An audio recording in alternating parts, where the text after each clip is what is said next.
কাছে দূরে যে যেখানে আছেন সবাইকে স্বাগত জানাচ্ছি আমি সুলতানা রহমান।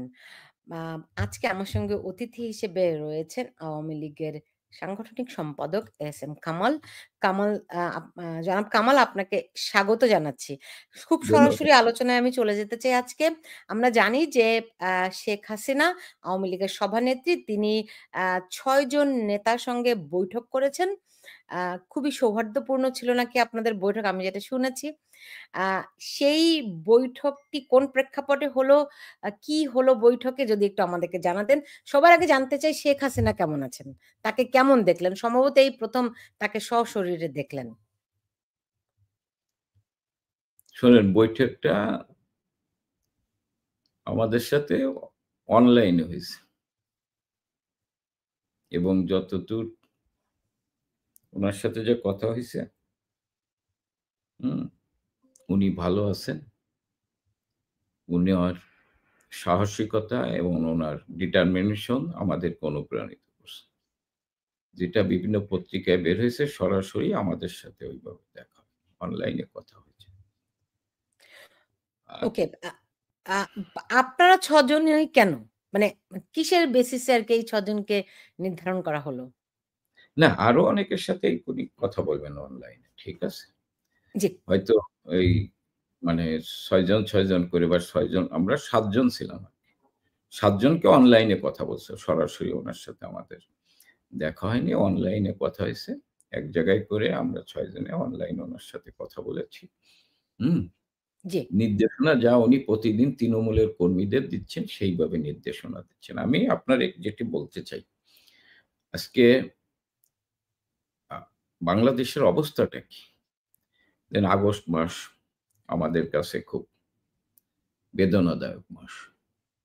আবার এই মাস অভিশপ্ত মাস। এই মাসে আমরা সর্বকালের সর্বশ্রেষ্ঠ বাঙালি জাতির পিতা বঙ্গবন্ধু শেখ মুজিব সহ বেগম মুজিব সহ তার পরিবারের ১৮ জন সদস্যকে হত্যা করা হয়েছিল ১৯৭৫ সালের ১৫ই আগস্ট। এই মাস আমাদের কাছে একটি কালো মাস। এই মাস আমাদের কাছে বেদনাদায়ক মাস। আবার এই মাসের ৫ই আগস্ট বঙ্গবন্ধুবিহীন বাংলাদেশে যিনি গণতন্ত্র পুনরুদ্ধার করেছেন সামরিক শাসকদের হাত থেকে, যিনি মানুষের ভোটের অধিকার প্রতিষ্ঠা করেছেন এবং যে বাংলাদেশে একসময় স্লোগান হতো, "আমরা হব তালেবান, আমরা সবাই তালেবান, বাংলা হবে আফগান।"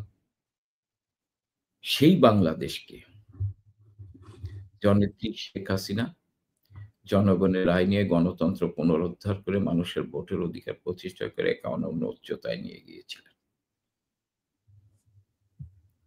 সেই জননেত্রী শেখ হাসিনাকে আপনার ২৪ ৫ই আগস্ট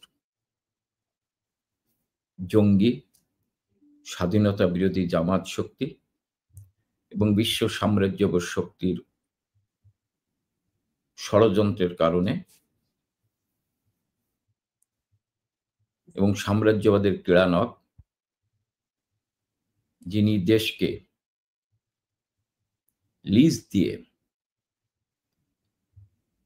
নিজের ব্যবসাকে আরো উন্নত করার জন্য যিনি বাংলাদেশের সাধারণ ছাত্র জনতার সাথে প্রতারণা করে মিথ্যা ভিত্তিহীন তথ্যের উপর অপপ্রচার করে বিভ্রান্ত ছড়িয়ে যিনি অবৈধভাবে সংবিধানের ১০৬ কে বুটের মানে তার পায়ের তলায় পিষ্ট করে সংবিধানকে পিষ্ট করে যিনি অবৈধভাবে ক্ষমতা দখল করেছেন, সেই ইনুস গংরা ৫ই আগস্ট মূলত বঙ্গবন্ধু তনয়কে হত্যা করার পরিকল্পনা করেই তারা এগিয়েছিল। আল্লাহ রক্ষা করেছেন এবং এই ৫ই আগস্টের আগে এবং পরে যাদেরকে মেটিকুলাস ডিজাইনের মাধ্যমে ইনুসের জঙ্গি বাহিনী 7.62 রাইফেল ব্যবহার করে গুলি করে হত্যা করেছে, পুলিশ পিটিয়ে হত্যা করেছে। আওয়ামী লীগের নেতাকর্মী, যুবলীগ, ছাত্রলীগ সাধারণ মানুষকে ধর্মীয় সংখ্যালঘু সম্প্রদায়কে হত্যা করেছে। এই হত্যা করার মধ্যে দিয়ে সে সংবিধানকে লঙ্ঘন করে অবৈধভাবে ক্ষমতা দখল করেছে। যারা সেদিন মারা গিয়েছেন তাদের প্রতি আমি গভীর শ্রদ্ধা জানাই এবং জি, 15ই আগস্ট বঙ্গবন্ধুর সকল জি, শহীদদের প্রতি জনাব কামাল, আপনি জানেন যে আ ১ বছর হয়ে গেছে যে আপনারা ক্ষমতায় নেই। এই ১ বছরে আপনাদের মূল্যায়নটি কি? এই ১ বছরে কি হইছে বাংলাদেশের? এটা যারা ইনুসের সাথে ছিল, যারা ইনুসকে সমর্থন করেছিল, তাদের বক্তৃতা দিয়েই বোঝা যাচ্ছে এই ১ বছরে কি হইছে। আমি ১ম বলি না, আমার পয়েন্টটা বোঝাচ্ছি। ঠিক আছে, তারা যা করছে সেটা তো আমরা দেখছি। কিন্তু আপনারা নিজেদের সম্পর্কে নিজেদের মূল্যায়নটি কি করছেন? আমাদের নিজেদের সম্পর্কে নিজেদের মূল্যায়ন মানে মানে আপনারা গত ১৬ বছর যেই দেশ শাসন করেছেন, যেই প্রেক্ষাপটে সেটি ষড়যন্ত্র হোক, সেটি আন্দোলন হোক, হোয়াটএভার, যে আপনাদেরকে আজকে ১ বছর ধরে আপনারা যে ক্ষমতায় নাই এবং বিদেশে থাকতে হচ্ছে, এই প্রেক্ষাপটে নিজেদের দিকে ফিরে তাকানো। যে নিজেদের ফিরে তাকিয়ে যে আমরা কোথায় আমরা সঠিক ছিলাম, কোথায় আমরা ভুল ছিলাম এবং আগামীতে আমাদের কি করণীয়? একটা থাকে না? একটা মূল্যায়ন তো থাকে, পর্যালোচনা থাকে। সেই পর্যালোচনায় আপনারা নিজেদেরকে কোন চোখে দেখছেন, কোন আয়নায় দেখছেন? শোনেন আমরা মনে করি ১৫ বছর বঙ্গবন্ধুর তনয় জননেত্রী শেখ হাসিনা সততা, সাহসিকতা, দেশপ্রেম নিয়ে দেশটাকে পরিচালনা করেছেন এবং দেশের মানুষের জীবনের নিরাপত্তা ছিল। দেশকে দেশের মেগা প্রজেক্টের মাধ্যমে যেটা মানুষ প্রশংসা করেছেন, বিশ্ব প্রশংসা করেছেন।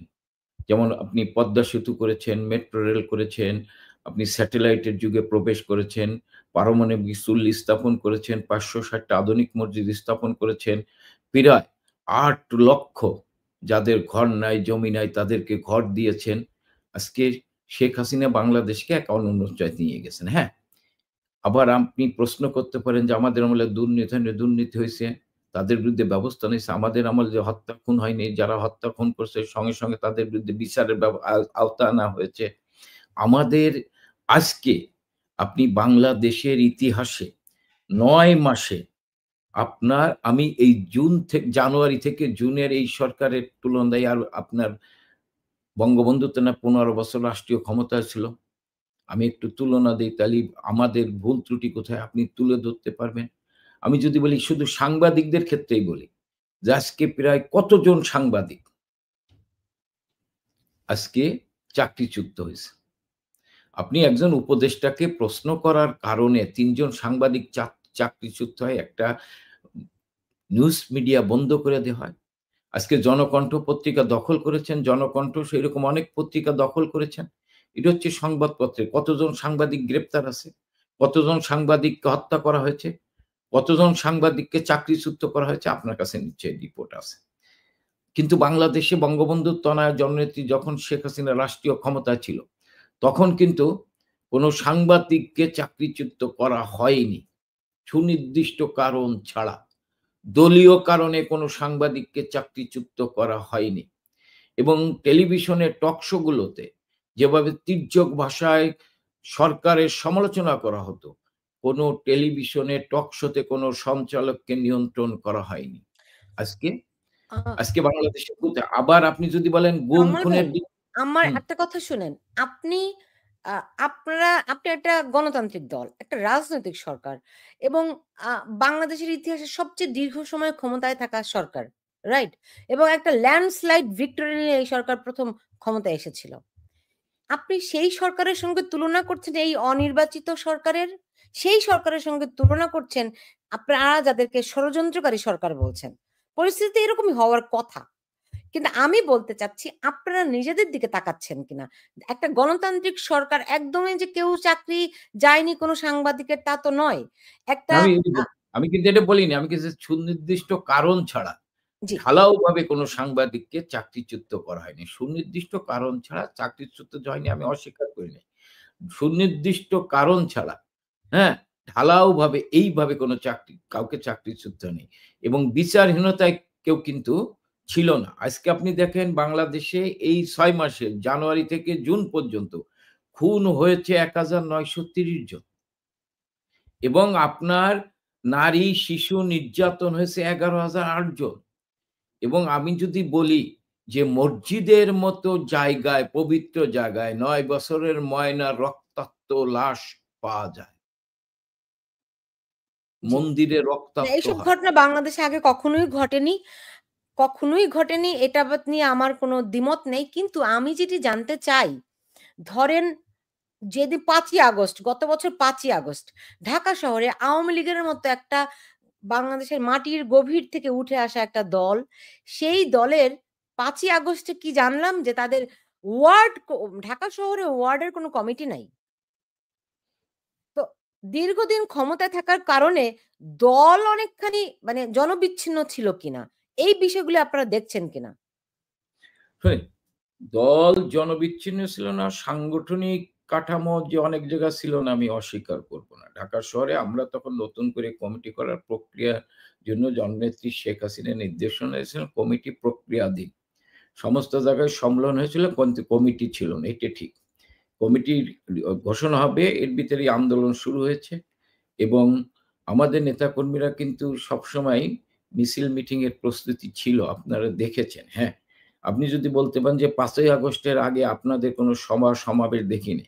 আমি আপনাকে বলতে চাই যে আমরা ১ তারিখে একটি শোক র্যালির উদ্যোগ নিয়েছিলাম। আমরা ৩ তারিখে একটা ঢাকা সমাবেশের ডাক দিয়েছিলাম। কিন্তু এটা আমরা পরবর্তীতে বন্ধ করে দেই। মাননীয় প্রধানমন্ত্রীকে প্রশাসন থেকে বলা হয়েছিল যে, "এই সমাবেশগুলো করলে রক্তপাত হবে, হানাহানি হবে। আমরা শান্তিপূর্ণভাবে এই সাধারণ ছাত্রদের সাথে আলোচনা করে তাদের যে দাবি সরকার মেনে নিচ্ছে, এইখানে সমাবেশ করার মধ্যে দিয়ে রক্তপাত না ঘটিয়ে শান্তিপূর্ণভাবে সমাধান ঘটাতে চাই।" আমরা শান্তিপূর্ণভাবেই সমাবেশ করতে চেয়েছিলাম। কিন্তু মাননীয় প্রধানমন্ত্রী যেহেতু সংঘাত এড়ানোর জন্য আমাদের নির্দেশ দিয়েছিলেন যে আমরা স্থগিত করেছিলাম। হয়তো সেদিন আমরা সেই সমাবেশ সেটা সঠিক কি বেঠিক সিদ্ধান্ত আমি সেটা বলব না। আমার প্রত্যাশা সেদিন যদি আমরা সমাবেশ করতাম হয়তো আমাদের মিছিলে আজকে যেটা দেখছি যে যারা 7.62 রাইফেল নিয়ে যারা সাধারণ মানুষের উপর ঝাঁপিয়ে পড়েছিল, আমরা তাদেরকে প্রতিরোধ করতে পারতাম। হয়তো রক্তপাত হতো। আমাদের অনেকের জীবন যেত। কিন্তু তারপরেও প্রতিরোধ করতে পারতাম। কিন্তু মাননীয় প্রধানমন্ত্রী রক্তপাত চায়নি, সংঘাত চায়নি, শান্তিপূর্ণভাবে সমাধান চেয়েছিলেন বলেই সেদিন আমাদের এই সমাবেশ স্থগিত করা হয়েছিল। এই কারণে আপনি হয়তো প্রশ্ন করবেন যে আপনারা কেন করেননি? আর ৫ই বলেন।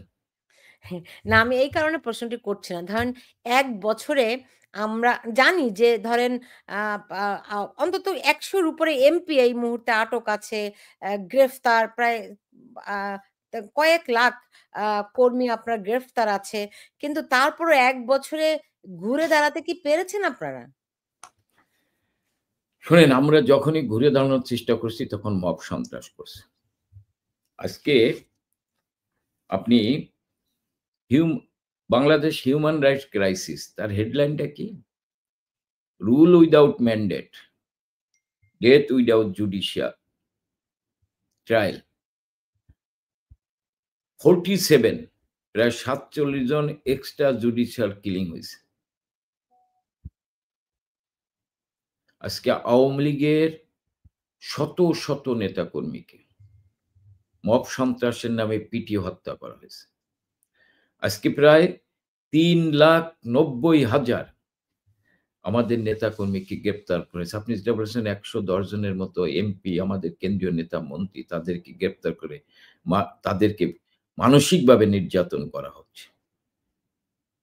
একটা দেখলেন জেলখানায় পুলিশের আইজি মামুনুর সাহেবকে কিভাবে মানসিক, শারীরিক তার পরিবারের উপর ভয়ভীতি দেখিয়ে কিভাবে মাননীয় প্রধানমন্ত্রীর বিরুদ্ধে মিথ্যা সাক্ষী দেওয়াচ্ছেন।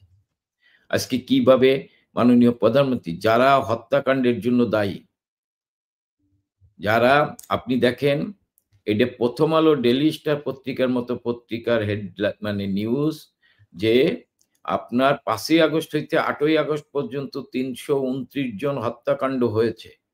সেই হত্যাকাণ্ডের বিচার হবে না। তার অধিকাংশ আওয়ামী লীগ, যুবলীগ, ছাত্রলীগের নেতা।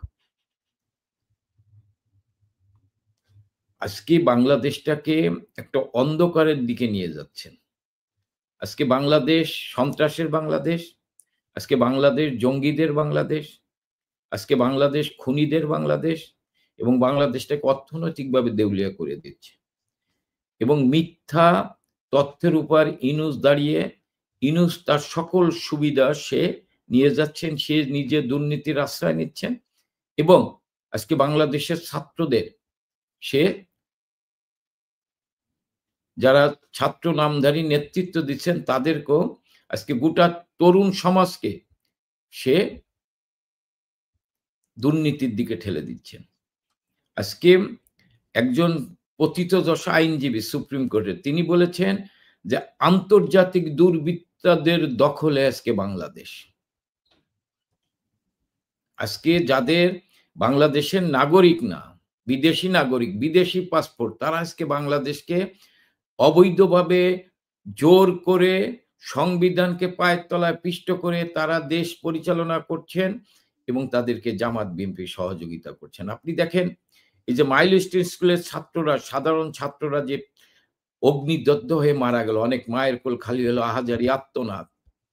সেই সময় আপনি দেখেন ডক্টর ইউনূস তার এদের সুচিকিৎসার ব্যবস্থা না করে, এদেরকে হাসপাতালে নেওয়ার ব্যবস্থা না করে, এদের আত্মীয় স্বজনকে সান্ত্বনা না দিয়ে সে যখন এই যারা মৃত্যুবরণ করেছেন অগ্নিদগ্ধ হয়ে, যাদের বাবা মা আহাজারি করছেন, সহযোদ্ধারা আহাজারি করছেন, যারা হাসপাতালে চিৎকার করছেন, তাদেরকে সান্ত্বনা দিয়ে তারা যখন স্লোগান দিচ্ছে যে এই ইউনূসকে মানি না, তখন সে তার ক্ষমতাকে একটা স্লোগানের আওয়াজে ক্ষমতাকে টিকে রেখে রাখার জন্য সে জামাত বিএনপি নিয়ে একটা বৈঠক করছেন, মানে জুস খাচ্ছেন আর হাসছেন।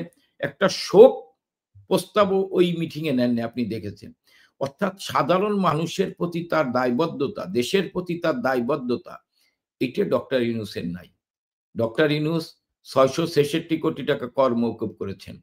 ডক্টর ইউনূস গ্রামীণ ফোনের মাধ্যমে বছরে $15 বিলিয়ন পাচার করেন। ডক্টর ইউনূস গ্রামীণের নামে ইউনিভার্সিটি করেছেন। ডক্টর ইউনূস ম্যান পাওয়ারের ব্যবসা নিয়ন্ত্রণ করতেছেন। ডক্টর ইউনূস ৫ বছর কর মওকুফের সিদ্ধান্ত নিয়েছেন। গ্রামীণ ব্যাংকের শেয়ার কমিয়ে এনেছেন। অর্থাৎ সবকিছু সে ব্যবসায়িকভাবে যেমন নিয়ন্ত্রণ করছেন, দেশটাকেও ব্যবসায়িক দৃষ্টিকোণ দিয়ে দেখছেন। আজকে বিদেশিদের সাথে চুক্তি করে, সাম্রাজ্যবাদী শক্তিদের চুক্তি করে বাংলাদেশকে একটা অঙ্গরাজ্য বানানোর চেষ্টা করছেন। আজকে আপনি বাংলাদেশটা তো আজকে দুর্বৃত্তদের দখলে। আমাকে আমরা আমরা বিভিন্ন জায়গায় খবর দেখছি, সরকারের তরফ থেকেও বলা হচ্ছে একজন মেজরকে আটক করা হয়েছে, আপনি জানেন। আটক আবার সেটি অস্বীকার করা হচ্ছে।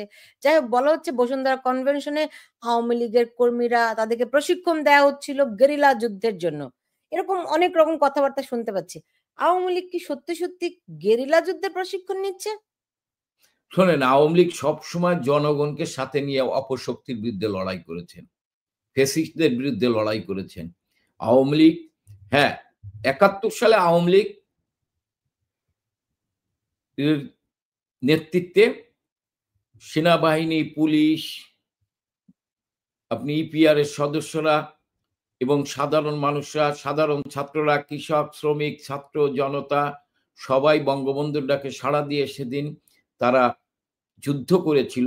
সেদিন তারা ট্রেনিং নিয়ে যুদ্ধ করেছিল পাকিস্তানের হানাদার বাহিনীর বিরুদ্ধে।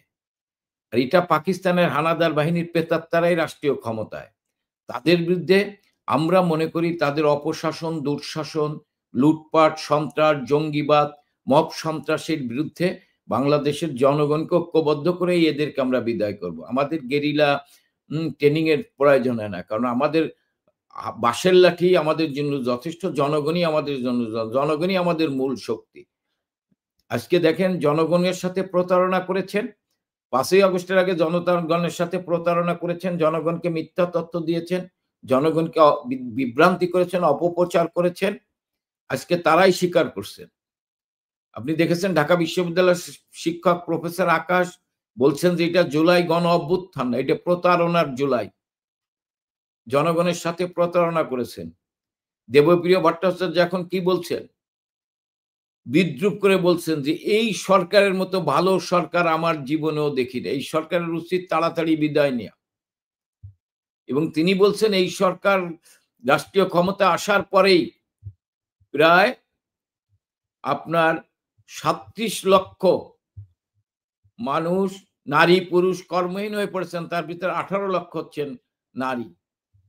আজকে বাংলাদেশটাকে অর্থনৈতিকভাবে পঙ্গু করে দেওয়া হচ্ছে, রাজনৈতিকভাবে বাংলাদেশটাকে মানে ভোটের থেকে বাংলাদেশকে সরিয়ে নেওয়া হচ্ছে। যারা গণতন্ত্র গণতন্ত্র চিৎকার করেছেন, আজকে কি বাংলাদেশে গণতন্ত্র আছে? আজকে কারা ক্ষমতায়? তাদের কে ক্ষমতায় অধিকার দিয়েছে? জনগণ দিয়েছে? আপনি আপনি নিশ্চয়ই জানেন যে আজকে আ এনসিপি এবং বিএনপি তারা ছাত্রদল তারা ২ টি পৃথক সমাবেশ করেছে এবং সরকার ৫ই আগস্ট আপনার জুলাই ঘোষণাপত্র দিতে পারে। এই ব্যাপারে আপনারা কি দেখছেন? এতে করে মুক্তিযুদ্ধের পক্ষ এই বিষয়গুলো কি আরো একবার আ উপেক্ষিত হবে কিনা? শোনেন, বারবার মুক্তিযুদ্ধের চেতনাকে ভুলণ্ঠিত করতে চাইছে। ১৯৭৫ সালের ১৫ আগস্ট বঙ্গবন্ধুকে হত্যা করার পর জিয়াউর রহমান, খন্দকার মোশতাক জিয়াউর রহমানরা অবৈধভাবে ক্ষমতা দখল করেছিল। যদিও তারা জিয়াউর রহমান ৭১ কে ধরে রেখে বঙ্গবন্ধুকে ইতিহাস থেকে মুছে ফেলার চেষ্টা করেছিল। ইতিহাসকে বিকৃতি করার চেষ্টা করেছিল। ৭ই মার্চকে মুছে ফেলার চেষ্টা করেছে। জয় বাংলাকে মুছে ফেলা হয়েছিল। কিন্তু ৭১ এর আংশিক ধরে রাখার চেষ্টা করেছিল। আর ২৪ এ যারা তথাকথিত যে আন্দোলন করেছেন, এই ২৪ এর আন্দোলনের ডিজাইনার কারা? ইউনূস, যে মুক্তিযুদ্ধে বিশ্বাস করে না। যে নিজেই বলেছেন মেটিকুলাস ডিজাইন তৈরি করেছে। তার সহযোদ্ধা যারা, যারা এই দেশকে ভালোবাসে না, বিদেশে নাগরিক হয়েছেন, তারা ৭১ এর জামাত, পাকিস্তানের প্রেতাত্মারা, তারা এবং সাম্রাজ্যবাদী অপশক্তির দালালরা, যারা ৭১ কে মেনে নিতে পারে নাই, তারাই ২৪ এ দাঁড়িয়ে বলছেন যে আমরা ২৪ এর নতুন বাংলাদেশ গড়ব এবং ৭১ কে মুছে ফেলতে চায়। ২৪ এর নতুন বাংলাদেশে আমরা কি দেখলাম? যে ৯ মাসে ১,৫,০০০ কোটি টাকা শেয়ার বাজার থেকে বিদেশে চলে গেছে। ২৪ এর নতুন বাংলাদেশে আমরা কি দেখলাম? ইউনূস ৬৬৬ কোটি টাকা কর মওকুফ করালেন। ইউনূস নতুন বিশ্ববিদ্যালয় নিলেন গ্রামীণের নামে। ইউনূস ম্যান পাওয়ারের ব্যবসা করলেন গ্রামীণের নামে। গ্রামীণ জনগণের গ্রামীণ, সেই গ্রামীণ থেকে সরকারের শেয়ার কমিয়ে আনলেন। আর তার সাঙ্গপাঙ্গরা, তার বাহিনী বাংলাদেশে মব সন্ত্রাস করে চাঁদাবাজি, লুটপাট এই হচ্ছে। জি। ধরেন ১ বছরে ডক্টর ইউনূস অনেক কিছু করেছেন। তো এই ১ বছরে আপনারা কি করলেন? কি ১ বছর পরিকল্পনা?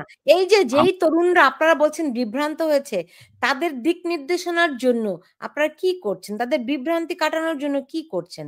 দলকে সংগঠিত করা, আপনি বলবেন আমরা সংগঠিত আছি। সুসংগঠিত করার জন্য কি করছেন? মানে না, আমরা ভবিষ্যৎটি সংগঠিত কি? আমরা সংগঠিত নাই। আমরা সংগঠিত নই। আমরা সংগঠিত হওয়ার চেষ্টা করছি। আপনি যেটা বলছেন মাননীয় প্রধানমন্ত্রী কি নির্দেশনা দিয়েছেন? মাননীয় প্রধানমন্ত্রী, আপনি দেখেছেন যে অনলাইনে প্রতিদিন প্রতিটি জেলায় তৃণমূলের নেতাকর্মীদের সাথে প্রতিদিন কথা বলছেন। তাদেরকে অনুপ্রাণিত করছেন, শক্তি দিচ্ছেন এবং সুসংগঠিত হতে বলছেন। হ্যাঁ? ১৫ বছর আমরা রাষ্ট্রীয় ক্ষমতায় ছিলাম। দল আমরা ওইভাবে সুসংগঠিত করতে পারিনি। দলের ভিতরে দ্বন্দ্ব ছিল, প্রতিযোগিতা ছিল, প্রতিহিংসা ছিল, কোথাও মারামারি হানাহানি ছিল। আমাদের দোষ ত্রুটি ছিল না যেটা আমরা বলি না। আমি তো শুনতে পাই সেই দ্বন্দ্ব আপনাদের এখনো আছে। না, এখন সেই দ্বন্দ্ব বরং ৫ই আগস্টের পর আমাদের তৃণমূলের নেতাকর্মীরা, তারা জননেত্রী শেখ হাসিনার নেতৃত্বে ইস্পাত কঠিন ঐক্য গড়ে তুলেছে। হয়তো আমার প্রতি তাদের ক্ষোভ থাকতে পারে।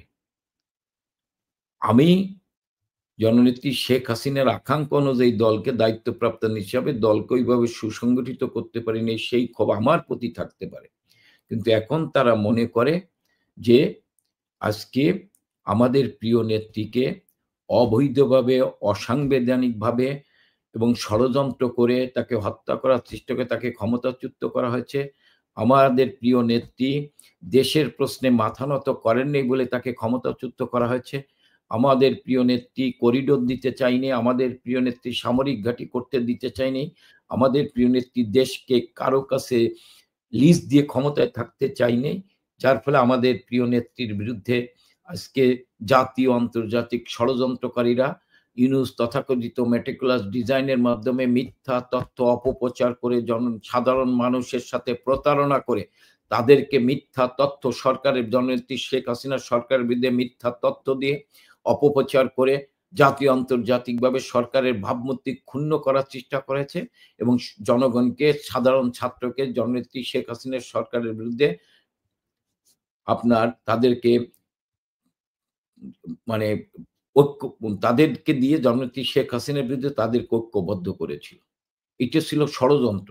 কিন্তু আজকে সেই সাধারণ ছাত্ররা বুঝতে পেরেছেন যে এটা তাদের সাথে প্রতারণা করা হয়েছে এবং তাদের বক্তব্যের ভিত্তিতে আজকে জাতির সামনে সুস্পষ্ট হয়ে উঠেছে এবং ইউনূস এবং সেদিনকে যে ছাত্ররা নেতৃত্ব দিয়েছিল তাদের কর্মকাণ্ড, তাদের লুটপাট, তাদের দুর্নীতি দেখে এবং সারা বাংলাদেশে যে সন্ত্রাস, নৈরাজ্য, চাঁদাবাজি এটা দেখে দেখেন মির্জা ফখরুলের মতো লোকও বলছেন আগে চাঁদা দেয়া লাগতো যদি ১০০ টাকা, এখন চাঁদা দেয়া লাগে ৫০০ টাকা। আমি অস্বীকার করি না যে আমাদের আমলে চাঁদাবাজি হয়নি। কিন্তু আগে চাঁদা যদি ১০০ টাকা, এখন চাঁদা দেয়া লাগে ৫০০ টাকা। মানে আপনারা কি এরকম মানে কার চেয়ে কে কত বেশি খারাপ সেই না, কম্পিটিশন করেই যাবেন? না, এই কম্পিটিশন আমরা করি না। আমরা এটা মানে মানে যারা আপনাদের চেয়ে ইউনূস সরকার আমাদের কত খারাপ আমাদের এইটাই কি আমাদের লক্ষ্য? আমাদের আমাদের বিরুদ্ধে যে অভিযোগগুলো করা হয়েছিল সেটা যে মিথ্যা, সেটা যে ভিত্তিহীন। না, আমি বলি সব তো আমাদের ভিত্তিহীন নয়। আমি সব ভিত্তিহীন তো বলতেছি না। কিন্তু অধিকাংশ মিথ্যা ভিত্তিহীন। আপনি নির্বাচন নিয়ে প্রশ্ন করতে পারেন, নির্বাচন প্রশ্নবিদ্ধ ছিল, জনগণ অনেকে ভোট কেন্দ্রে যায়নি, আমি এটা অস্বীকার করি না। কিন্তু উন্নয়নের ক্ষেত্রে, মানুষের নিরাপত্তার ক্ষেত্রে, মানুষের অন্ন, বস্ত্র, বাসস্থান, চিকিৎসার ক্ষেত্রে, কর্মসংস্থানের ক্ষেত্রে জননেত্রী শেখ হাসিনা বারবার প্রমাণ করেছেন যে তিনি অনন্য। হ্যাঁ, নির্বাচনের ক্ষেত্রে আপনি প্রশ্ন করতে পারেন বিরোধী দল আসে নেই, নির্বাচন প্রশ্নবিদ্ধ হইছে বা আমাদের ক্ষমতার সময় আমাদের আমরা যারা এমপি, মন্ত্রী ছিলাম, আমাদের কিছু আচরণ বা আমাদের কিছু কথাবার্তা দলের ভাবমূর্তি ক্ষুণ্ণ হয়েছিল, আমি অস্বীকার করি।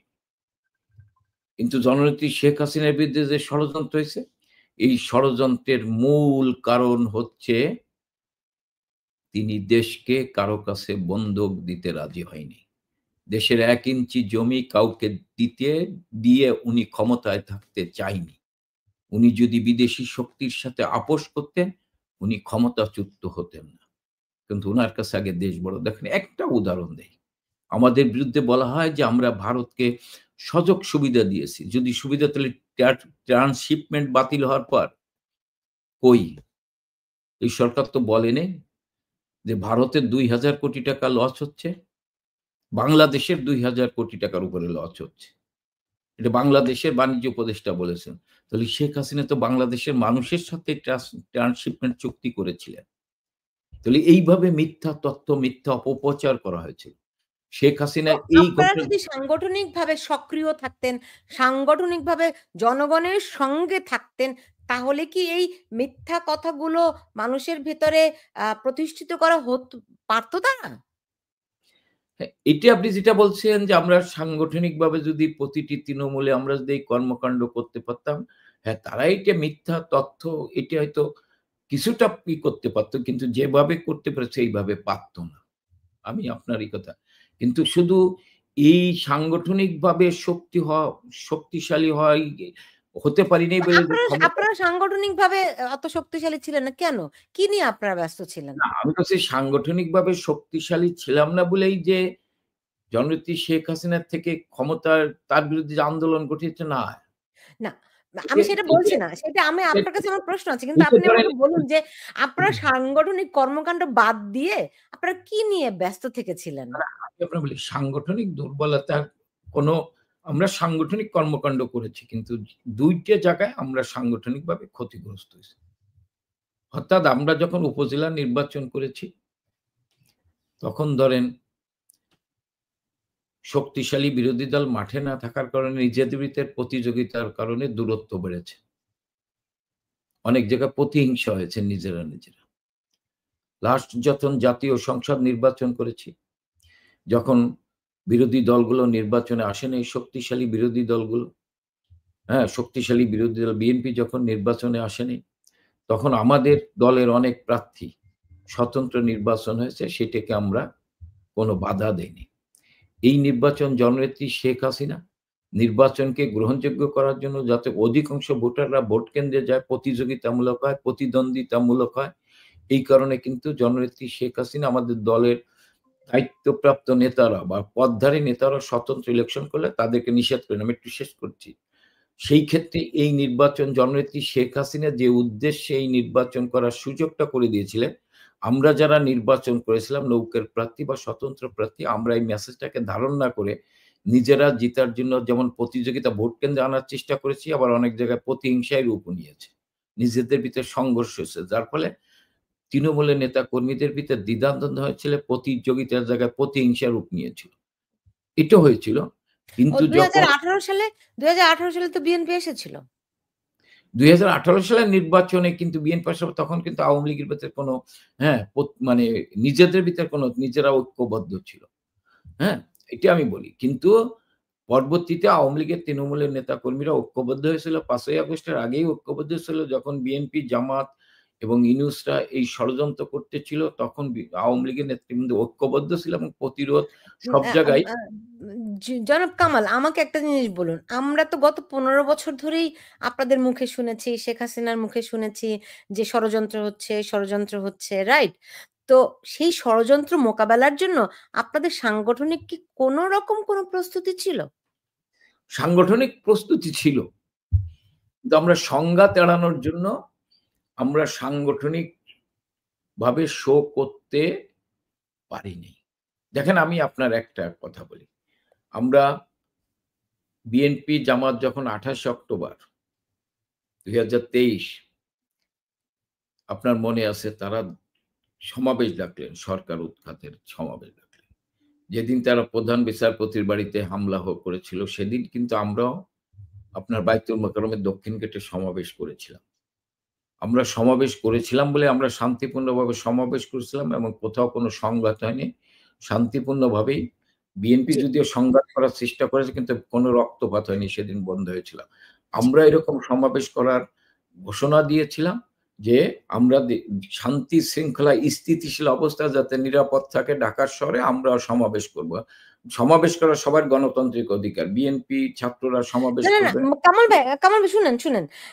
আমার মনে আছে যে গত বছর শেখ হাসিনা নিজে সবাইকে ঐক্যবদ্ধ হয়ে মাঠে নামতে বললেন। আপনারা আ ৩ তারিখে মিছিল মিটিংও করলেন, রাইট? তারপরে তখন আমার জানা মতে প্রায় ৫ থেকে ১০ লাখ আওয়ামী লীগের নেতাকর্মী বিভিন্ন পর্যায়ে ঢাকা শহরে অবস্থান করছিল। তো এই যে সংঘাত এড়ানোর জন্য যে আপনারা এরকম একটা সিদ্ধান্ত নিয়েছেন, সেটা কি দলের কর্মীদের কাছে পৌঁছাতে পেরেছিলেন? পৌঁছাননি তো। তারা তো জানে না যে এরকম একটা ঘটনার মধ্যে দিয়ে যাচ্ছে। আপনাদেরকে সবাইকে চলে যেতে হচ্ছে। আমাদের না তাদেরকে আপনারা এইটা, বিপদে ফেললেন না? না, আমি আপনার বলি যে আমাদের ক্ষমতার থেকে চলে যেতে হবে। এটি কিন্তু আমরা জানতাম না। আমাদের নেতাকর্মীরা জানতাম না, আমরাও জানতাম না। আমরা মনে করি আমাদের যেটা বলা হয়েছে, আমরা সমাবেশ এই কারণে স্থগিত করেছি। আমরা যেটা বলা হয়েছে যে সাধারণ ছাত্রদের যে দাবি, সেই দাবি মেনে নেওয়া হয়েছে। তাদের সাথে আলোচনা করে এটির সমাধান হবে। এটা জানতেন আপনারা কোথা থেকে? কার কাছ থেকে এটা শুনেছিলেন? এটা আমরা তো আমাদের আমরা নেত্রীর কাছ থেকেই আমরা আমাদের এই মানে এই আমাদের নির্দেশনা দেওয়া হয়েছে। ঠিক আছে না? এটা সাধারণ ছাত্রদের দাবি তো মাননীয় প্রধানমন্ত্রী মেনে নিয়েছেন এবং প্রধানমন্ত্রী বলেছেন যে সমাবেশের প্রয়োজন নেই। সমাবেশ হলে, হ্যাঁ, এখানে রক্তপাত হতে পারে। কারণ এখানে তো আপনি আমরা পরবর্তীতে জেনেছি আরকি যে এইখানে 7.62 রাইফেল নিয়ে জঙ্গিদের ছাড়া হয়েছে। তারপরে জামাত শিবিরের ক্যাডাররা ঢাকা শহরে এসেছে। বিএনপি জামাতের ক্যাডাররা ঢাকা শহরে এসেছেন। তারা এই রক্তপাত ঘটাতে পারে। প্রশাসনিকভাবে আইন শৃঙ্খলা রক্ষাকারী বাহিনী শান্তিপূর্ণভাবে এটির সমাধান জি। না ঠিক আছে আমরা বুঝছি যে এটা গোয়েন্দা সংস্থা থেকে বলেছে, টপ লেভেলের হয়তো নেতারাও তাই মনে করেছে। কিন্তু মানে যেকোনো বিচক্ষণ যাদের ন্যূনতম রাজনৈতিক প্রজ্ঞা আছে, রাজনীতি বোঝে, তারা সবাই বুঝতে পেরেছিল যে এটা টেকা সম্ভব নয়।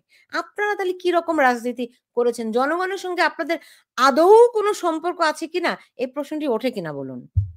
শোনেন, জনগণের সাথে সম্পর্ক আছে। জনগণও তো জানে না যে এইভাবে ষড়যন্ত্র করে তাদের প্রিয় নেত্রী শেখ হাসিনাকে ক্ষমতা থেকে চলে যেতে হবে।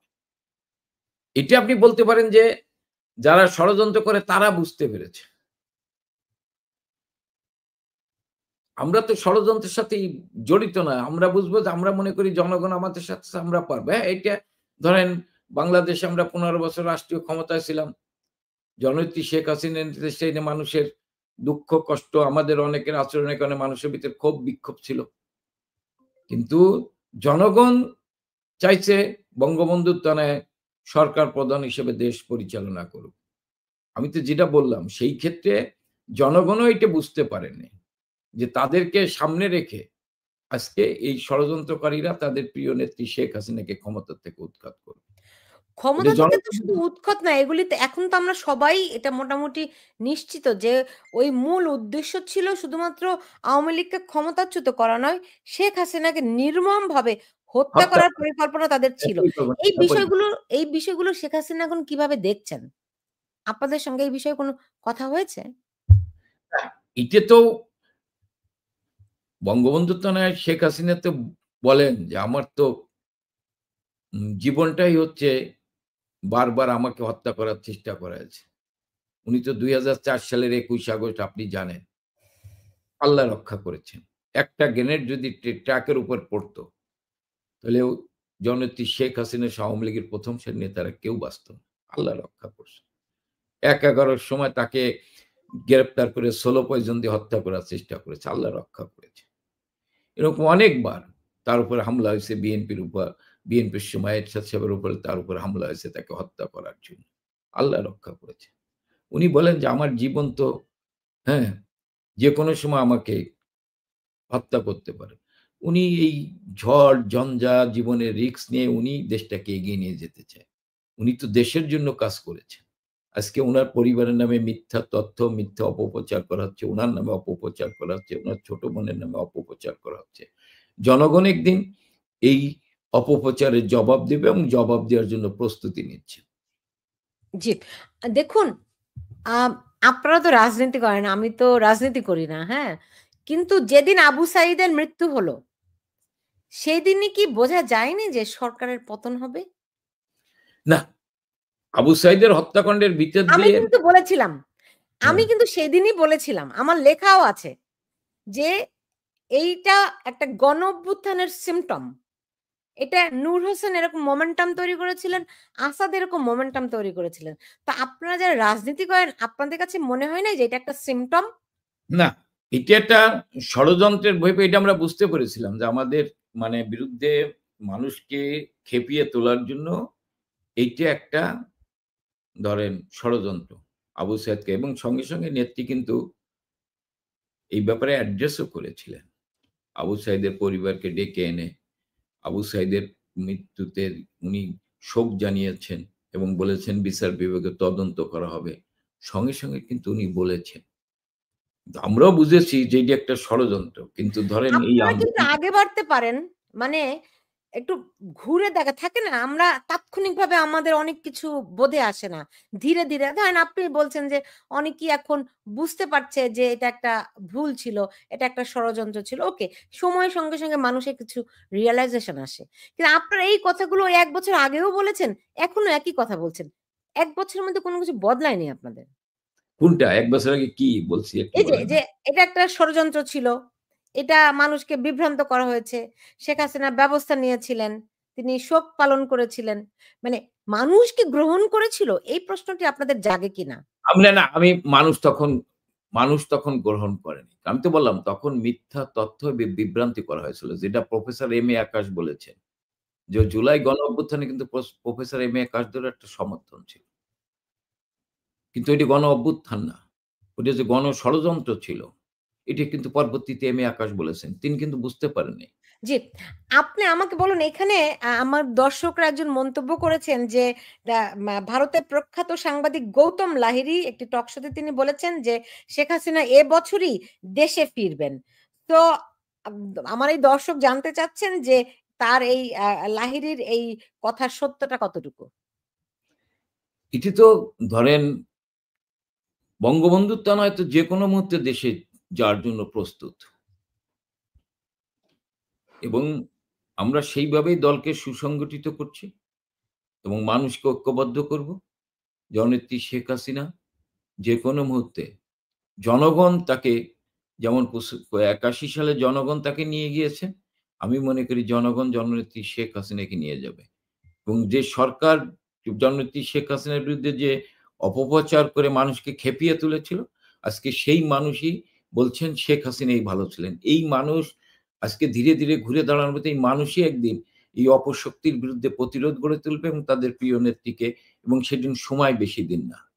আমাদের কত বাংলাদেশের মানুষকে কত স্বপ্ন দেখানো হয়েছে। সেই স্বপ্ন তো আজকে কোথায় চলে গেছে?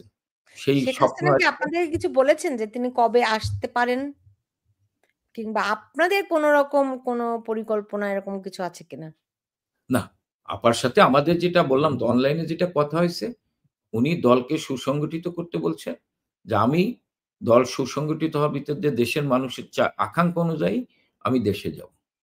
এবং উনি দেশে যাওয়ার জন্য মানসিকভাবে প্রস্তুতিও নিচ্ছেন। দলকে সুসংগঠিত করার জন্য কি করছেন?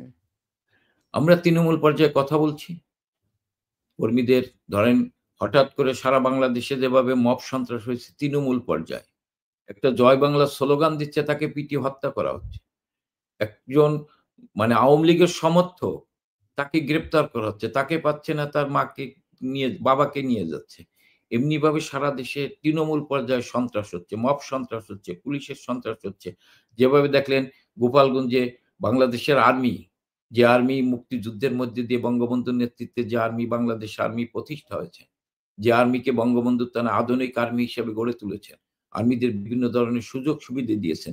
যে সেনাবাহিনী বা পৃথিবীতে একটি মানে বাংলাদেশের মর্যাদা রক্ষা করেছেন, সুনাম অর্জন করেছেন। সেই সেনাবাহিনীকে আজকে জনগণের মুখোমুখি দাঁড় করেছেন। সেই সেনাবাহিনীকে বিতর্কিত করছেন। সেই সেনাবাহিনী আজকে গোপালগঞ্জে সাধারণ মানুষকে গুলি করে গণহত্যা করেছেন। এবং এই যে মাল্টিসি স্কুলের সাধারণ ছাত্ররা যারা অগ্নিদগ্ধ হয়ে আত্মনাদ করছে, তাদের স্বজনরা আত্মনাদ করছেন, তাদের সহযোদ্ধারা যখন তাদের কতজন মারা গেছে এই দাবি তুলেছেন, তখন সেনাবাহিনী তাদের উপর হামলা করেছে। যে সেনাবাহিনী তো সেবকের দায়িত্ব পালন করেন। তাই আমরা আমি মনে করি বারবার যে বিষয়টি জানতে চাচ্ছি সেখানে আপনারা কি করছেন? আপনাদের কর্মী আমি ওইটাই বলতেছি। যার ফলে আপনাদের এই যে সাংগঠনিক কর্মকাণ্ড কি? এই কর্মকাণ্ডের কারণ এই কারণেই তো আজকে আমাদের তৃণমূলের নেতাকর্মীরা ঐক্যবদ্ধ হচ্ছে কিন্তু তারা মাঠে নামলেই একদিকে মব সন্ত্রাস, একে পুলিশ হামলা করছে। কিন্তু আমাদের তৃণমূলের তৃণমূলের কর্মীদেরকে তো কর্মীরা তো তারা জীবন দেওয়ার জন্য রেডি আছে। কিন্তু আমি তো তাদের তো অভিযোগ আপনাদের বিরুদ্ধে যে এই সময় যে নেতৃত্ব দরকার ছিল সেই নেতৃত্ব তারা পাচ্ছে না। নেতৃত্ব সঠিক সময় সঠিকভাবেই পাবে, নেতৃত্ব আছে। এখানে নেতৃত্ব এস এম কামাল না থাকলে যদি এস এম কামাল না থাকে S M Kamal out. S M কামালের সেকেন্ড ম্যান সে দাঁড়ায় যাবে। থার্ড ম্যান দাঁড়ায় যাবে। সেই নেতা হবে। সেই নেতা হবে। এটা নেত্রী নির্দেশ দিয়ে দিচ্ছেন। ধরেন আমি খুলনা ৩ এর এমপি। আমি এখানে নাই। ওইখানে আর যারা আছে এরকম আমার মতো আরো অনেক নেতাকর্মী আছে যারা সাহসী। তাদের নেতৃত্বে নেতাকর্মী দাঁড়ায় যাবে। আমাদের কাজ হচ্ছে জননেত্রী শেখ হাসিনার নির্দেশনা, তিনি যে দিক নির্দেশনা দিয়েছেন তৃণমূলের কর্মীদের সাথে যোগাযোগ করে তাদেরকে ঐক্যবদ্ধ করা। আমরা যেটা বলছেন আজকে দেখেন হাজার, হাজার নেতাকর্মীকে গ্রেপ্তার করা হচ্ছে, তাদেরকে বেল দেওয়া হচ্ছে না।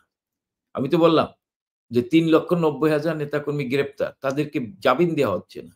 আজকে সুপ্রিম কোর্ট, নিম্ন আদালতের আইনজীবীদেরকে আ উম বেল দেওয়া হচ্ছে না। তারা কথা বলতে পারছে না। এরকম কি অতীতে ছিল?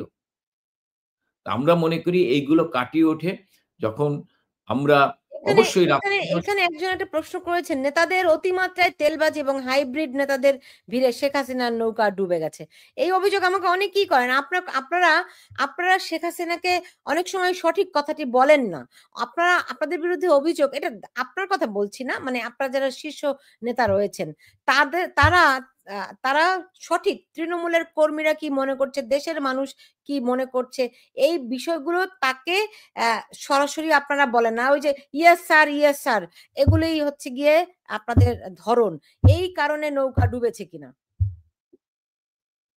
না, এটা কেউ অভিযোগ করতে পারে। ধরেন সব ধরনের লোকই তো সব দলে আছে। কিছু তেলবাজি থাকতেও পারে, যে আমি অস্বীকার করি না। যে আমার ভাই যে প্রশ্ন করছে এটা হইতে পারে। নৌকা ডুবার মূল কারণ তো এইগুলো না। এটা কি কারণে শেখ হাসিনার আজকে ক্ষমতা ছাড়তে হয়েছে, এটা তো গোটা জাতি জানে আজকে দিবালোকের সত্য। হ্যাঁ, ক্ষমতায় ছিলাম। আমাদের অনেক দুর্বলতা আছে, অনেক কিছু দোষ ত্রুটি আছেই আমাদের। একটা দুটো কিন্তু দোষ ত্রুটি বলেন তো। আপনি যেটা বলবেন দোষ ত্রুটি বলবেন, যে আমাদের অনেকের নামে দুর্নীতির অভিযোগ আছে। আমাদের অনেকের নামে সন্ত্রাসের অভিযোগ আছে। আমি কারো নাম বলতে চাই না। আমাদের অনেকের নামে ধরেন এ মানে কি কয়, তার বক্তব্যের ভিতর দিয়ে দলের ভাবমূর্তি ক্ষুণ্ণ হইছে। আমাদের অনেকের নামে বিভিন্ন পত্র-পত্রিকায় লেখা হইছে। এই কারণে দলের ভাবমূর্তি ক্ষুণ্ণ হইছে।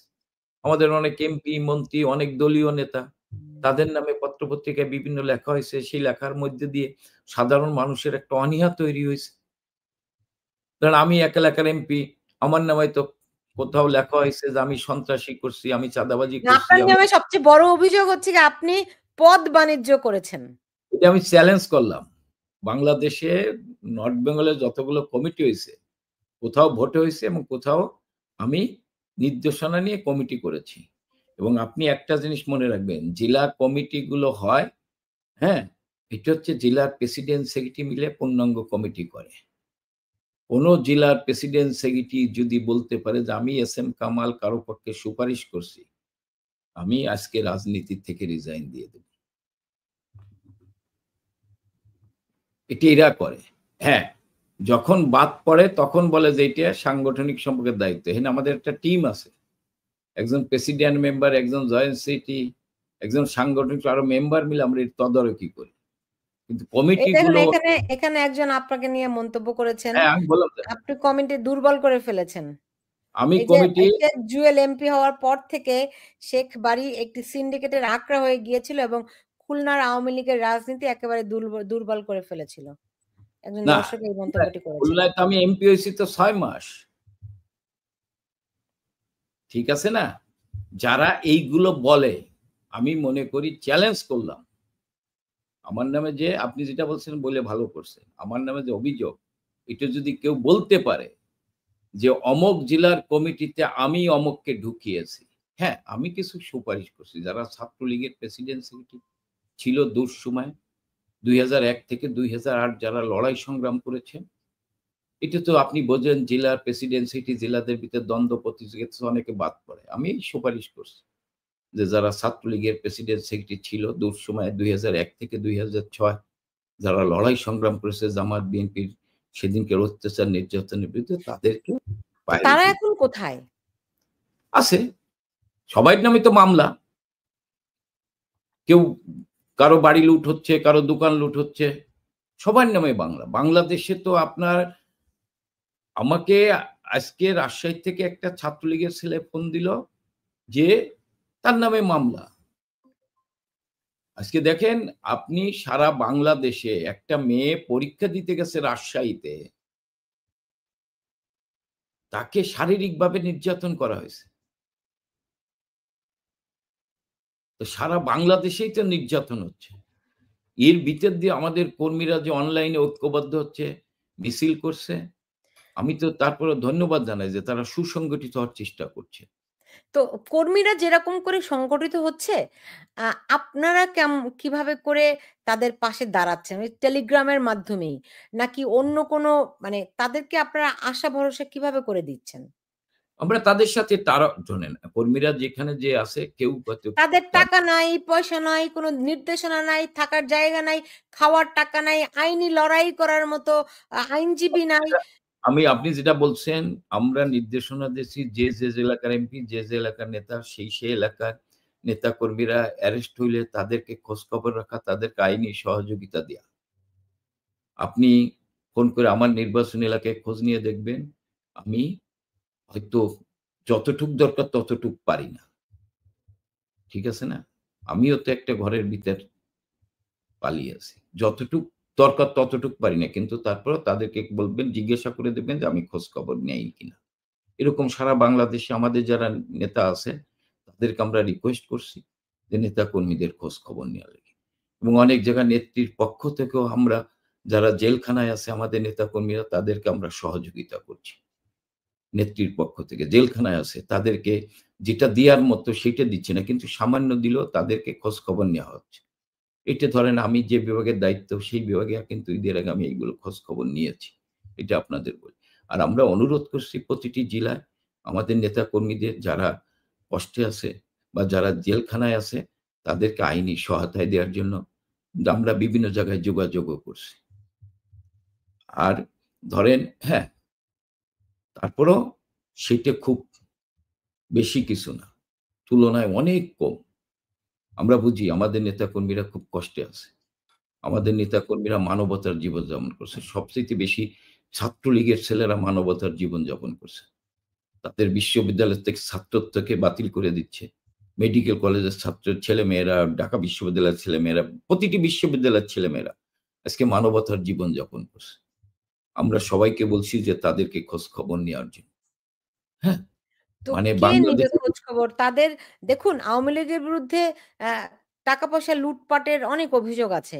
তো আওয়ামী লীগের আ অনেকের অর্থ সম্পদও আছে, তাই না? কিন্তু তারা কর্মীরা বলছে তাদের কাছে কোনো আর্থিক সহায়তাই যাচ্ছে না। আবার যারা আপনারা বিদেশে অবস্থান করছেন তারা বলছেন আপনাদের ভাত খাওয়ারও টাকা নেই। না, এই যে যারা বলে আমি মনে করি এদের সাথে নিজের সাথে প্রতারণা করে। এইটা যদি কেউ বলে থাকে যে ভাত খাওয়ার টাকা নাই, তাহলে নিজের সাথে প্রতারণা করে থাকে। দেখেন ১৫ বছর বঙ্গবন্ধুর তনয় জননেত্রী শেখ হাসিনা প্রধানমন্ত্রী ছিল। আমাদের আমি থেকে শুরু করে আমি কারো নাম বলব না। আমি থেকে শুরু করে আমি মনে করি আমাদের তৃণমূলের কর্মীরা নিরাপদে ছিল। তুলনামূলকভাবে ছিল। আমি এতে একটু বেশি ছিলাম বড় নেতা। আমি এতে বেশি ভালো ছিলাম।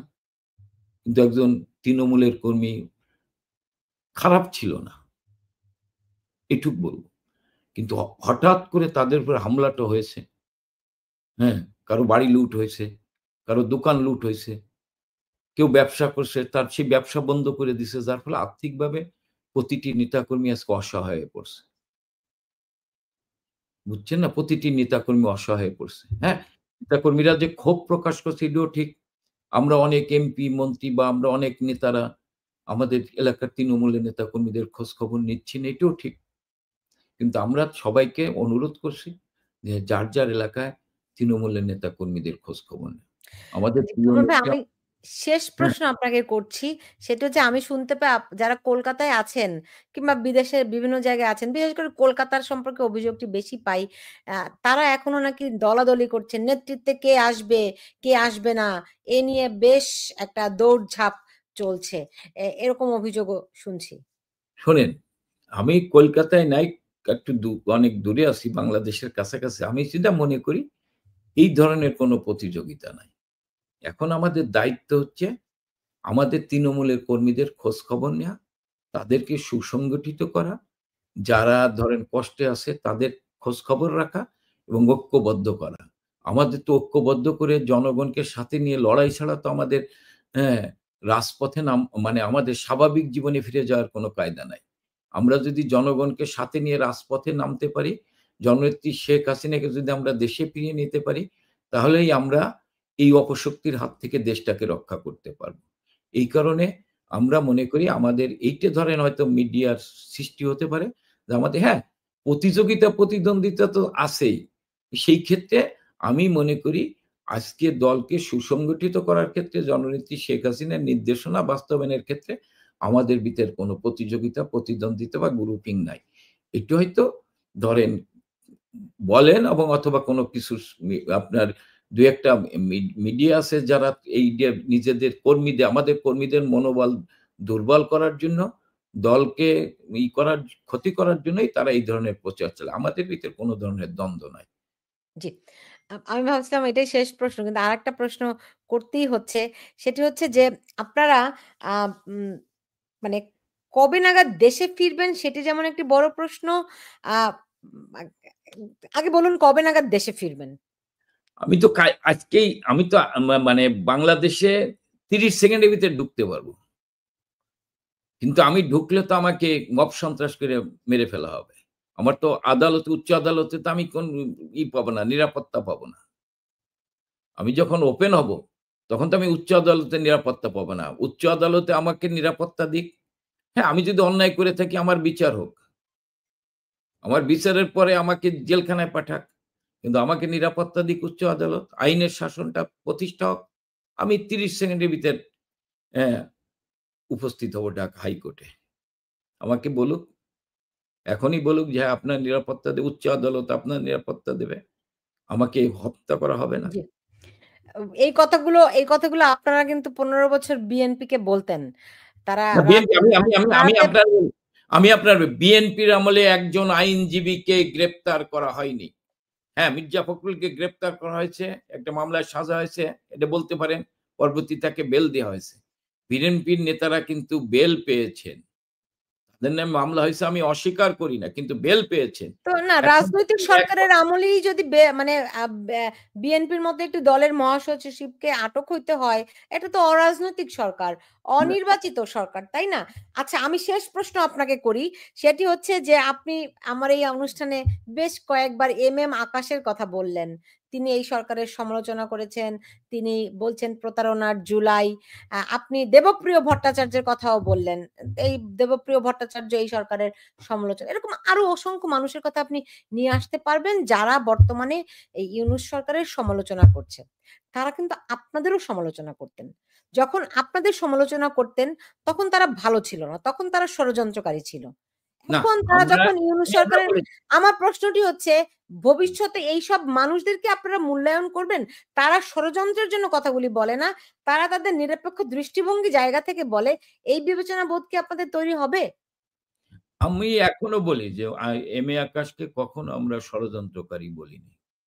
উনি আমাদের সমালোচনা করেছেন। আমরা দেবপ্রিয় ভট্টাচার্যকে কখনো ষড়যন্ত্র করি না। উনার বক্তৃতার উদ্ধৃতিতে বলেছি উনি এই তথ্য ঠিক বলেননি। আমরা এইটা বলেছি। ষড়যন্ত্রকারী বলিনি। অনেক সাংবাদিক আমাদের বিরুদ্ধে কথা বলেছেন। তির্যক ভাষায় কথা বলেছেন। আমরা কিন্তু তাকে ষড়যন্ত্রকারী বলি না। হ্যাঁ, ২-১ জন যে বলি নাই এটাও ঠিক না। যারা ষড়যন্ত্র করছে সেইটা বলেছি। যারা মিথ্যা তথ্য জাতিকে বিভ্রান্ত করার কথা বলে সেইটা বলেছি। আমাদের সময় তো বিএনপির নেতারাও তির্যক ভাষায় আমাদের সমালোচনা করেছেন টক শোতে গিয়ে। কিন্তু এখন তারা কি বলছেন? জি। যে শেখ হাসিনাকে রাজনীতি করতে দেবে না আর। আওয়ামী লীগকে আর কোনদিন রাজনীতি করতে দেবে না। ইটে ধরেন ইয়াহিয়া খানও বলছিল, আইয়ুব খানও বলছিল। সেই সুরে সুর মিলিয়ে যারা কথা বলে, বাংলাদেশের জনগণ একদিন জবাব দেবে। জি। আপনি আমাকে শেষ একটা ভালো কিছু বলুন, যা দিয়ে আপনার কর্মীরা উজ্জীবিত হতে পারে। শেখ হাসিনা তার কর্মীদের সম্পর্কে আপনাদের কাছে এমন কিছু বলেছেন কিনা, যাতে করে তারা একটা আশা দেখতে পায়? শেখ হাসিনা তো প্রতিদিনই বঙ্গবন্ধুর টানায় গণতন্ত্রের মানুষ টানায় শেখ হাসিনা আপনাদের সঙ্গে যা বলেছেন সেখান থেকে না, বলুন। না আমাদের সাথে অনলাইনে একই কথা বলেছেন। কর্মীদের পাশে দাঁড়াতে হবে, কর্মীদের ঐক্যবদ্ধ করতে হবে, কর্মীদের ভালো-মন্দের তারা যে কষ্টে আছে তাদের খোঁজ খবর নিতে হবে, সুসংগঠিত করতে হবে, হ্যাঁ? কর্মীদের আইনি সহযোগিতা দিতে হবে এবং দলকে ঐক্যবদ্ধ করতে হবে। করার মধ্যে দিয়ে সাধারণ মানুষের কাছে আজকে এই সরকার যে অপকর্ম করছেন সেগুলো তুলে ধরে মানুষকে ঐক্যবদ্ধ করে আমরা গণ অভ্যুত্থান তৈরি করব। জননেত্রী শেখ হাসিনাকে আমরা দেশে ফিরিয়ে নেব। আমরা সবাই আবার বাংলাদেশটাকে ৭১ এর চেতনায় এগিয়ে নিয়ে যাব। সেটা কি এরকম যে ঘুম থেকে উঠে দেখলেন আওয়ামী লীগ আবার ক্ষমতায়? ব্যাপারটা কি এরকম? না আওয়ামী লীগ তো ঘুম থেকে উঠে কোনোদিন ক্ষমতায় হয়নি। আওয়ামী লীগ যতবার ক্ষমতায় গেছে লড়াই সংগ্রাম করে আত্মত্যাগের মধ্যে দিয়ে ক্ষমতায় গেছে। জনগণের রায় নিয়ে ক্ষমতায় গেছে। আওয়ামী লীগ কোনোদিন ঘুম থেকে উঠে ক্ষমতায় দেখেনি। এখন যারা রাষ্ট্রীয় ক্ষমতায় আছে, এদেরকে যারা সহযোগিতা করছে তারা ঘুম থেকে উঠে দেখে যে তারা রাষ্ট্রীয় ক্ষমতায়। কিন্তু আওয়ামী লীগ লড়াই সংগ্রাম করে আত্মত্যাগের মধ্যে দিয়ে জনগণকে সাথে নিয়ে ক্ষমতায় গেছে। কিন্তু আপনাদের অনেক নেতাই নাকি এরকম মনে করে বলে আমি শুনেছি। এইটা আমি মনে করি না কোন নেতা। আমি তো আর কোন নেতা আমারে তো বলে নাই কিন্তু। আমি আওয়ামী লীগের একজন কর্মী হিসেবে শেখ হাসিনার একজন কর্মী হিসেবে আমি মনে করি যে বঙ্গবন্ধুর তনয় লড়াই সংগ্রাম করে মানুষের ভোটের অধিকার প্রতিষ্ঠা করে জনগণকে সাথে নিয়ে ক্ষমতায় গেছে। এবারও বঙ্গবন্ধুর তনয় মানুষের ভোটের অধিকার প্রতিষ্ঠা করে জনগণকে সাথে নিয়ে লড়াই সংগ্রাম করেই এই অপশক্তির বিদায় দিয়ে সাংবিধানিকভাবে ক্ষমতায় যাবেন। জি, জনাব এস এম কামাল আপনাকে অনেক ধন্যবাদ জানাচ্ছি আমার সঙ্গে আজকে যুক্ত হওয়ার জন্য। যেখানে আছেন নিরাপদে থাকুন সেই প্রত্যাশা রাখছি। আপনাকে ধন্যবাদ আমাকে কথা বলার সুযোগ করে দিয়ে আবার দেখা হবে। জয় জি। বাংলা। জয়